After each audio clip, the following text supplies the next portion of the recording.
এবার মডেল ও জনপ্রিয় অভিনেত্রী মেহজাবিন চৌধুরীর বিরুদ্ধে গ্রেপ্তারি পরোয়ানা জারি করেছে ঢাকার একটি আদালত।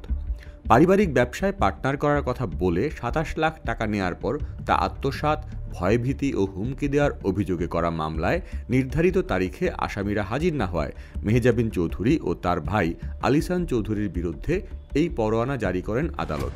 ১৬ নভেম্বর রোববার বিষয়টি জানাজানি হয়। মামলার বিবরণ থেকে জানা যায়, বাদীর সঙ্গে দীর্ঘদিনের পরিচয়ের সুযোগ নিয়ে বিভিন্ন প্রলোভন দেখিয়ে মেহজাবিন তাকে নতুন পারিবারিক ব্যবসার পার্টনার করার কথা বলেন।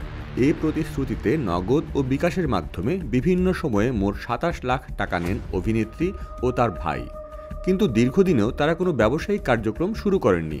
পাওনা টাকা চাইতে গেলে নানা অজুহাতে সময়ক্ষেপণ করেন। অভিযোগে আরও উল্লেখ রয়েছে, চলতি বছরের ১১ ফেব্রুয়ারি টাকা ফেরত চাইতে গেলে ১৬ মার্চ হাতিরঝিল রোডের পাশে একটি রেস্টুরেন্টে দেখা করতে বলা হয়। ওই দিন সেখানে গেলে মেহজাবিন, তার ভাই এবং আরও কয়েকজন তাকে অশ্রাব্য ভাষায় গালিগালাজ করে। তারা হুমকি দিয়ে বলেন, টাকা চাইতে আর বাসার সামনে দেখা গেলে মেরে ফেলব। এতে বাদী চরম আতঙ্কে পড়েন। ঘটনার পর বাদী ভাটারা থানায় গেলে থানার পক্ষ থেকে আদালতে মামলা করার পরামর্শ দেওয়া হয়।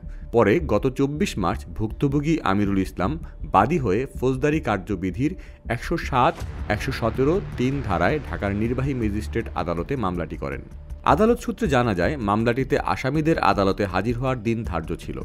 তবে তারা উপস্থিত না হওয়ায় গত ৩ নভেম্বর নির্বাহী ম্যাজিস্ট্রেট আদালতের বিচারক আফরোজা তানিয়া তাদের বিরুদ্ধে গ্রেফতারি পরোয়ানা জারির আদেশ দেন।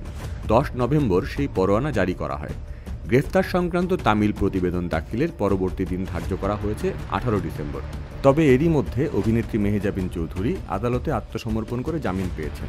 এর আগে তিনি সামাজিক যোগাযোগ মাধ্যমে দীর্ঘ পোস্টে এ মামলাকে ভুয়া, মিথ্যা ও উদ্দেশ্য প্রণোদিত গুজব বলে অভিহিত করেছেন। মেহজাবিন লিখেছেন, আজ একটি ভুয়া ও মিথ্যা মামলার সংবাদ দেখে আমি বিস্মিত। আমি মনে করি বিষয়টি সম্পূর্ণ ভিত্তিহীন এবং উদ্দেশ্য প্রণোদিত গুজব ছাড়া আর কিছু নয়।